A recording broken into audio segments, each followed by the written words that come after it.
प्रा- प्राचीन काल में एक गरीब पुजारी हुआ करता था। उस पुजारी की मृत्यु के बाद उसकी विधवा पत्नी अपने भरण पोषण के लिए पुत्र को साथ लेकर भीख मांगती हुई शाम तक घर वापस आती थी।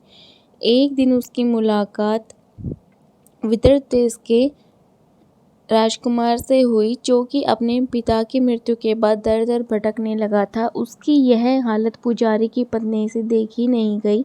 वह उस राजकुमार को अपने साथ अपने घर ले आई और पुत्र जैसा रखने लगी। एक दिन पुजारी की पत्नी अपने साथ दोनों पुत्रों को सांडिल्य ऋषि के आश्रम में ले गई। वहां उसने ऋषि से शिवजी के प्रदोष व्रत की कथा एवं विधि सुनी तथा घर जाकर अब वह भी प्रदोष व्रत करने लगी। एक बार दोनों बालक वन में घूम रहे थे। उनमें से पुजारी का बेटा तो घर लौट गया, परंतु राजकुमार वन में ही रह गया।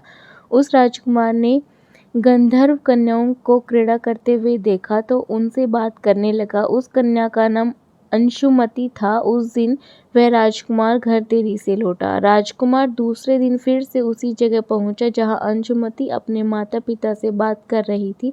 तभी अंशुमति के माता पिता ने उस राजकुमार को पहचान लिया तथा उससे कहा कि आप तो विदर्भ नगर के राजकुमार हो ना, आपका नाम धर्मगुप्त है। अंशुमति के माता पिता को वह राजकुमार पसंद आया और उन्होंने कहा कि शिवजी की कृपा से हम अपनी पुत्री का विवाह आपसे करना चाहते हैं, क्या आप इस विवाह के लिए तैयार है? राजकुमार ने अपनी स्वीकृति दे दी तो उन दोनों का विवाह संपन्न हुआ। बाद में राजकुमार ने गंधर्व की विशाल सेना के साथ विदर्भ पर हमला किया और घमासान युद्ध का विजय प्राप्त की तथा पत्नी के साथ राज्य करने लगा। वहां उस महल में वह पुजारी की पत्नी और पुत्र को आदर के साथ ले आया तथा साथ रखने लगा। पुजारी की पत्नी तथा पुत्र के सभी दुख व दरिद्रता दूर हो गई और वे सुख से अपना जीवन व्यतीत करने लगे। एक दिन अंशुमति ने राजकुमार से इस सभी बातों के पीछे का कारण और रहस्य पूछा। तब राजकुमार ने अंशुमति को अपने जीवन की पूरी बात बताई और साथ ही प्रदोष व्रत का महत्व और व्रत से प्राप्त फल से भी अवगत कराया।